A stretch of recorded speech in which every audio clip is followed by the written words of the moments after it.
అండి, welcome to my channel Shravani spicy kitchen. నేను మీ శ్రావణి. ఇవాళ అయితే నేను A to Z అంటే ఇడ్లీ బ్రేక్ఫాస్ట్కి చట్నీ, అలానే సాంబార్, తర్వాత గారెలు కూడా ఎలా చేసుకోవాలో ఒకే వీడియోలో అయితే చూపించేస్తాను. ఆల్రెడీ మన ఛానల్లో అయితే నేను సెపరేట్గా అయితే అప్లోడ్ చేశాను, అది కూడా ఒకసారి చెక్అవుట్ చేయండి. ఈ ఇడ్లీ అయితే చాలా సాఫ్ట్గా దూదుల్లాగా, అలానే సాంబార్ అయితే ఇంక చెప్పాల్సిన అవసరం లేదు, వేరే లెవెల్లో ఉంటుంది. అలానే పల్లి చట్నీ, తర్వాత గారెలు అయితే లోపల సాఫ్ట్గా పైన క్రిస్పీగా చాలా టేస్టీగా ఉంటుంది. ఇకైతే లేట్ చేయకుండా ప్రాసెస్లోకి అయితే వెళ్ళిపోదాం. ముందుగా అయితే కుక్కర్ తీసుకొని 1 కప్పు కందిపప్పు, 1/2 కప్పు పెసరపప్పు తీసుకొని వాష్ చేసేసుకోవాలి.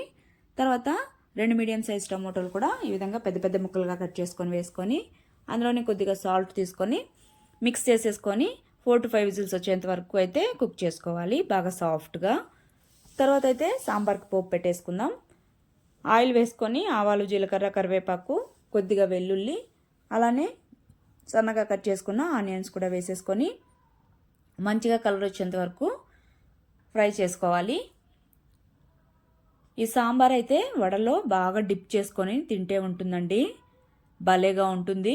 ఖచ్చితంగా ఇది ట్రై చేసి చూడండి. తర్వాత ఇందులోనే ఎండుమిర్చిని ఈ విధంగా తుంచేసుకొని వేసుకోవాలి.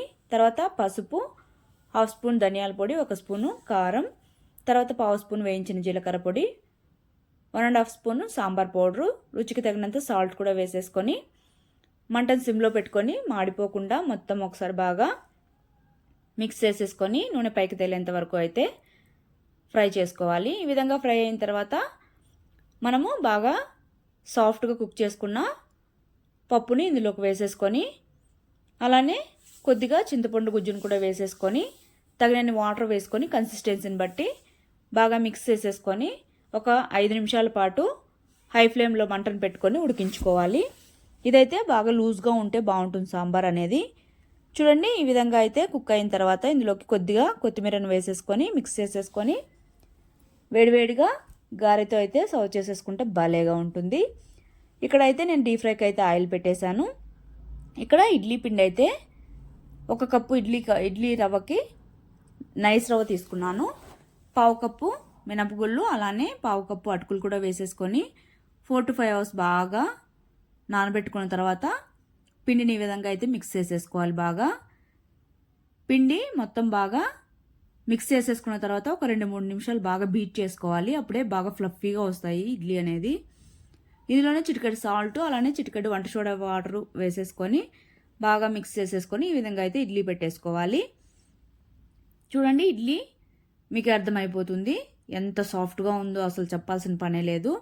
అలానే కొద్దిగా పిండి ఉన్నా సరే అంటే గిన్నె అనేది కొద్దిగా పెద్దదిగా ఉంటే పిండి అనేది బాగా ఫర్మెంట్ అవుతుంది. అలానే మనం మిక్స్ చేసుకోవడానికి కూడా బాగా ఉంటుంది.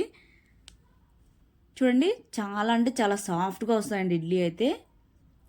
ఒకసారి ట్రై చేసి చూడండి, ఖచ్చితంగా అందరూ బాగా ఇష్టంగా అయితే తింటారు. తర్వాత ఇక్కడ ఆయిల్ అయితే వేడెక్కింది.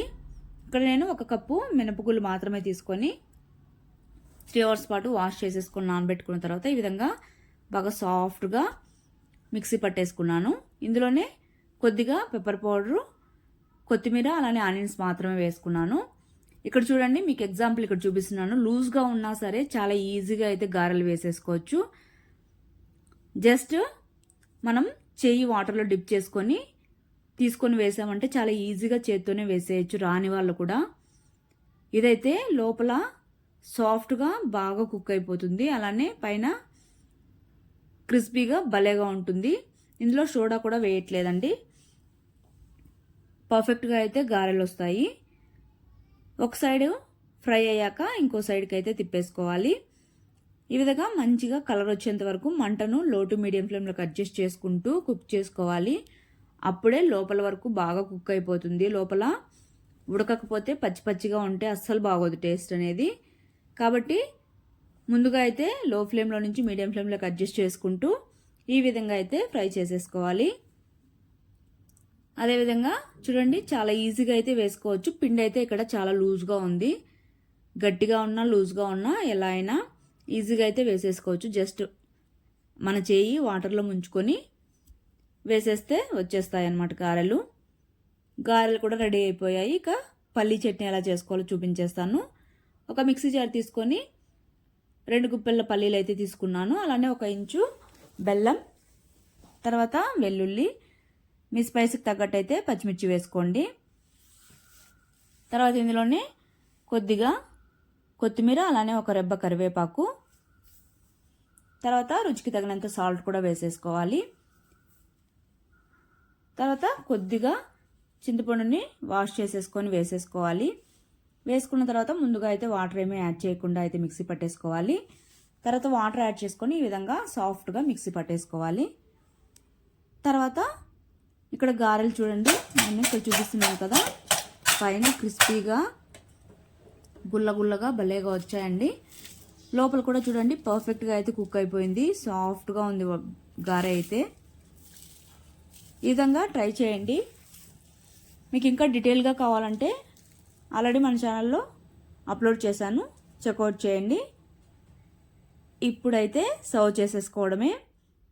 వేడి వేడి ఇడ్లీ, అలానే మనం చేసుకున్న సాంబార్, పల్లీ చట్నీ, గారెలు.